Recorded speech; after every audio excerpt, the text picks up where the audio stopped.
नमस्कार दोस्तों, स्वागत है आपका the begin study GK channel पे। दोस्तों, यूपी होमगार्ड के लिए जीके जीएस का 30वां मॉडल पेपर आज आपके सामने है। इसमें जो भी इंपॉर्टेंट क्वेश्चन है जो आपके एग्जाम में जिनके आने की पॉसिबिलिटी है, वो सभी क्वेश्चन आपको सेलेक्ट करके करवाए जा रहे हैं। तो ये क्लास आपके लिए बहुत इंपॉर्टेंट है। बिना किसी अन्य औपचारिकता के आइए चलते हैं सीधे क्लास की ओर। चैनल यदि आपको दोस्तों और यहाँ से आपको हेल्प मिल रही हो, आपकी सपोर्ट हो रही हो और आपको ये क्लासेज सभी यदि अच्छी लगे तो आप जरूर चैनल को सब्सक्राइब करके चैनल से जुड़िएगा, ताकि भविष्य में भी आपकी हम हेल्प कर सकें। तो आइए चलते हैं क्लास की ओर। दोस्तों, इसमें सेक्शन वाइज क्वेश्चन को इंक्लूड किया गया है, जिसमें पहला प्रश्न आपके सामने है, 24वें तीर्थंकर भगवान महावीर का जन्म कहाँ हुआ था। तो जैन धर्म के जो 24वें तीर्थंकर हैं दोस्तों भगवान महावीर, इनका जन्म वैशाली के कुंडग्राम में होता है। ऑप्शन बी इसका बिल्कुल करेक्ट हो जाएगा। बात करते हैं दोस्तों जैन धर्म के जो संस्थापक हैं, जैन धर्म के प्रथम तीर्थंकर हैं, वो कौन थे। तो वो है दोस्तों ऋषभ देव। ये क्वेश्चन भी आपको याद रखना है। जैन धर्म के प्रथम तीर्थंकर दोस्तों कौन है, ऋषभ देव हैं। और 23वें तीर्थंकर का नाम भी आपको याद रखना है। 23वें तीर्थंकर दोस्तों काशी, उत्तर प्रदेश काशी के रहने वाले हैं। तो ये दोस्तों है पार्श्वनाथ। कौन है, पार्श्वनाथ। तो इनका नाम भी आपको याद रखना है। अगला क्वेश्चन देखिएगा, निम्नलिखित में से किसे विधवा पुनर्विवाह पर किसने जोर दिया। निम्नलिखित में से किसने विधवा पुनर्विवाह पर जोर दिया था। तो ये है दोस्तों ईश्वर चंद्र विद्यासागर। ऑप्शन ए इसका बिल्कुल करेक्ट हो जाएगा। अगला क्वेश्चन देखिएगा, कैबिनेट मिशन भारत में कब आया था। कैबिनेट मिशन दोस्तों भारत में 1946 में आता है। ऑप्शन ए इसका बिल्कुल करेक्ट हो जाएगा। उस समय दोस्तों ब्रिटेन का जो प्रधानमंत्री था वो कौन था, एटली उस समय दोस्तों क्लीमेंट एटली, पूरा नाम था इनका क्लीमेंट एटली। ये दोस्तों उस समय ब्रिटेन के प्रधानमंत्री थे। तो ये भी आपको याद रखना है। इससे पहले दोस्तों एक क्वेश्चन और आपको यहाँ से याद रखना है। जो क्लीमेंट एटली था दोस्तों, इसने भारत में 3 सदस्यीय कमेटी भेजी थी, जिसमें 3 सदस्य कौन से हैं क्वेश्चन पूछा जाता है।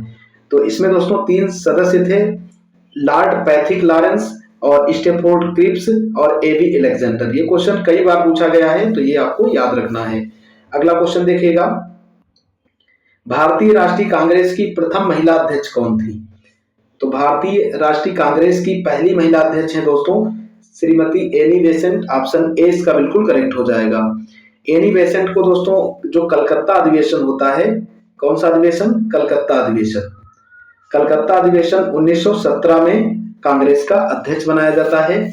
तो ये आपको याद रखना है। अगला क्वेश्चन देखिएगा, स्वतंत्र भारत का प्रथम गवर्नर जनरल कौन था। स्वतंत्र भारत का प्रथम भारतीय गवर्नर जनरल यदि पूछा जाता तो चक्रवर्ती राजगोपालाचारी हो जाते, लेकिन इसमें भारतीय नहीं पूछा जा रहा है। तो दोस्तों लॉर्ड माउंटबेटन। ऑप्शन सी इसका बिल्कुल करेक्ट हो जाएगा। 5वें क्वेश्चन का ऑप्शन सी बिल्कुल करेक्ट है। अगला क्वेश्चन देखिएगा, संविधान से जुड़े हुए कुछ इंपॉर्टेंट क्वेश्चन है। भारत के संविधान का निम्नलिखित में से कौन सा अनुच्छेद राष्ट्रपति के चुनाव की प्रक्रिया से संबंधित है। तो इनमें से दोस्तों भारत में जो राष्ट्रपति का चुनाव होता है उसकी प्रक्रिया से संबंधित अनुच्छेद है अनुच्छेद 55। ऑप्शन बी इसका बिल्कुल करेक्ट हो जाएगा। अगला क्वेश्चन देखते हैं, भारत के संविधान का अनुच्छेद 66 किससे संबंधित है। तो भारत का जो संविधान है उसका आर्टिकल जो 66 है, इसका संबंध दोस्तों उपराष्ट्रपति के चुनाव से है। ऑप्शन बी इसका बिल्कुल करेक्ट हो जाएगा। अगला क्वेश्चन देखिएगा, भारतीय संविधान के अनुसार निम्न में से किसे अवशिष्ट शक्तियां प्रदान की गई हैं। भारतीय संविधान के अनुसार जो अवशिष्ट विधायी शक्तियां हैं वो दोस्तों केंद्र सरकार को प्रदान की गई हैं। ऑप्शन सी इसका बिल्कुल करेक्ट हो जाएगा। अगला क्वेश्चन देखिएगा, संविधान सभा का संवैधानिक सलाहकार कौन था।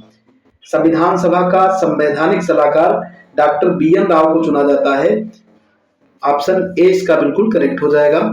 और ये दोस्तों बहुत से देशों का संविधान का इन्होंने अध्ययन कर रखा था। लगभग 64 देशों का जो संविधान है वहां का अध्ययन कर रखा था, इसलिए इनकी योग्यता को देखते हुए संविधान सभा का संवैधानिक सलाहकार चुना जाता है। इसके अलावा संविधान सभा का गठन कब होता है, तो 6 दिसंबर 46 में होता है, ये भी आपको याद रखना है।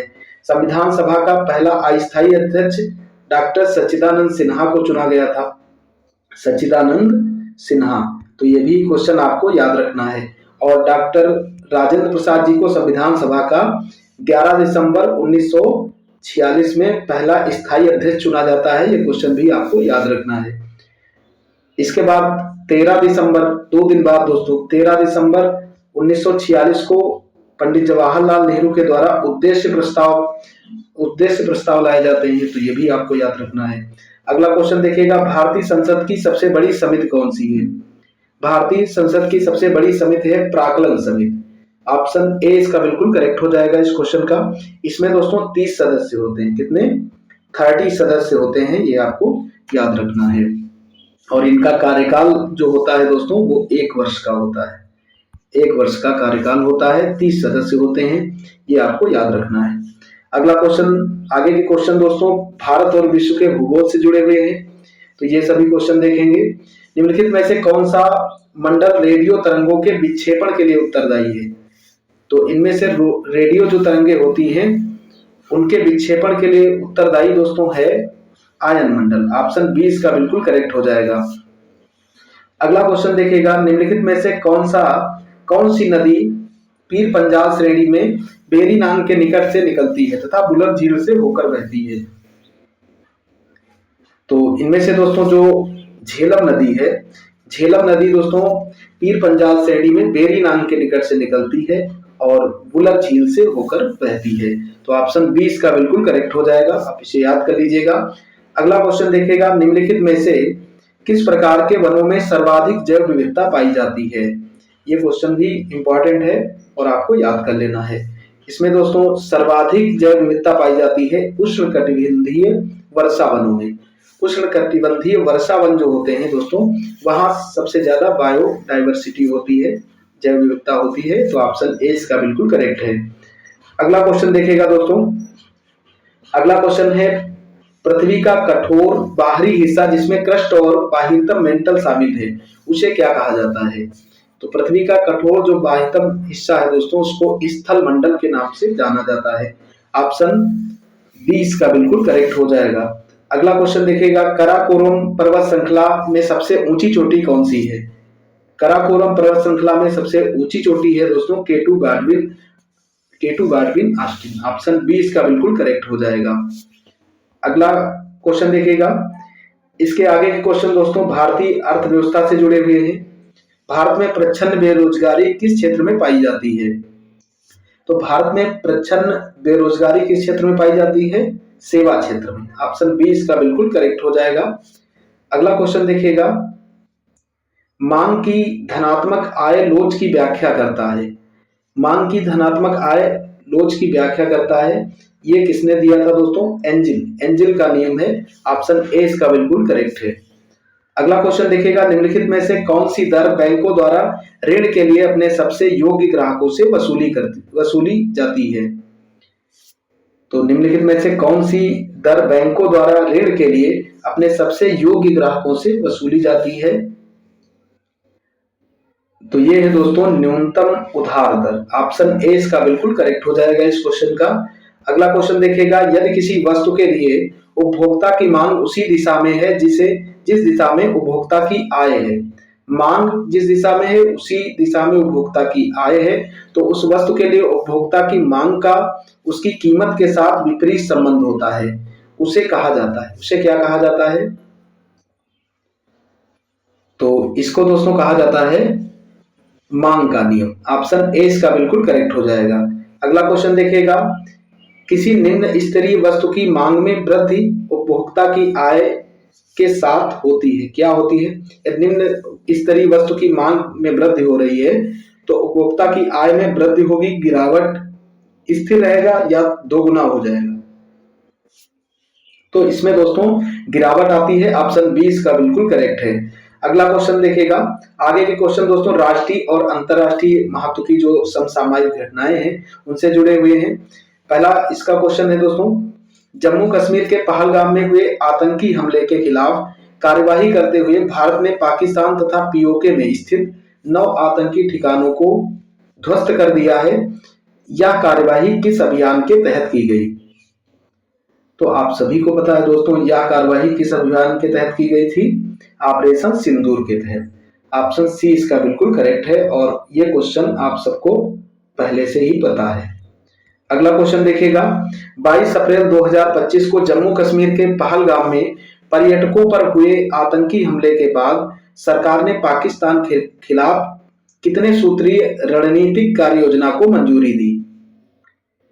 तो इस घटना के बाद दोस्तों कितने सूत्रीय रणनीतिक कार्य योजना को मंजूरी दी गई? तो ये है दोस्तों 5 सूत्रीय, और ये क्वेश्चन भी आपको याद रखना है। ऑप्शन बी इसका बिल्कुल करेक्ट है।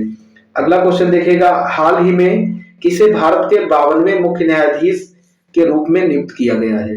ये देश के दूसरे दलित मुख्य न्यायाधीश भी हैं। तो ये है दोस्तों justice Bhushan Ramakrishna Gavai. Option B इसका बिल्कुल करेक्ट हो जाएगा। अगला क्वेश्चन देखिएगा, अप्रैल 2025 में बना वक्फ संशोधन अधिनियम 2025 किस अधिनियम में बदलाव करने वाला अधिनियम है? 2025 में जो वक्फ संशोधन अधिनियम है दोस्तों, ये किस अधिनियम में बदलाव करने वाला है, ये आपको बताना है। तो इस क्वेश्चन का राइट आंसर हो जाएगा ऑप्शन सी, वक्फ अधिनियम 1995, इसमें संशोधन करेगा। अगला क्वेश्चन देखिएगा, एबल पुरस्कार 2025 से किस गणितज्ञ को सम्मानित किया गया है? 2025 का एबल पुरस्कार दोस्तों किस गणितज्ञ को दिया गया है? तो इसका राइट आंसर है मसाकी काशीवारा। ऑप्शन डी इसका बिल्कुल करेक्ट हो जाएगा और इनका नाम आपको याद रखना है। अगला क्वेश्चन देखिएगा, भारत का पहला उपग्रह आर्यभट्ट किस वर्ष प्रक्षेपित किया गया? तो भारत का पहला उपग्रह आर्यभट्ट दोस्तों किस वर्ष प्रक्षेपित किया गया था? तो ये वर्ष 1975 में प्रक्षेपित किया गया था। ऑप्शन सी इसका बिल्कुल करेक्ट है, आपको याद रखना है। अगला क्वेश्चन देखिएगा, अगला क्वेश्चन है दोस्तों, नेत्रा प्रणाली किससे संबंधित है? तो नेत्रा प्रणाली दोस्तों किससे संबंधित है? Airborne early warning. Option B इसका बिल्कुल करेक्ट हो जाएगा। अगला क्वेश्चन देखिएगा, बैक्टीरिया में प्रजनन का प्रमुख तरीका क्या है? बैक्टीरिया में प्रजनन का प्रमुख तरीका क्या होता है दोस्तों? माइटोसिस, बाइनरी फिशन, मियोसिस, कली बनाना। ये होता है बाइनरी फिशन। ऑप्शन बी इसका बिल्कुल करेक्ट है। तो ये सभी सेलेक्टेड क्वेश्चन आपको कराए गए क्लास में, और ये सभी क्वेश्चन इंपॉर्टेंट है दोस्तों। दोबारा भी आप इस क्लास को देख सकते हैं, और इससे पहले की भी जो क्लासेस हैं वो आप प्लेलिस्ट में जाकर के सारी देख सकते हैं। तो आज की क्लास यहीं पे कंप्लीट होती है। मिलते हैं आपको कल नेक्स्ट क्लास के साथ। तब तक के लिए जय हिंद, जय भारत, वंदे मातरम।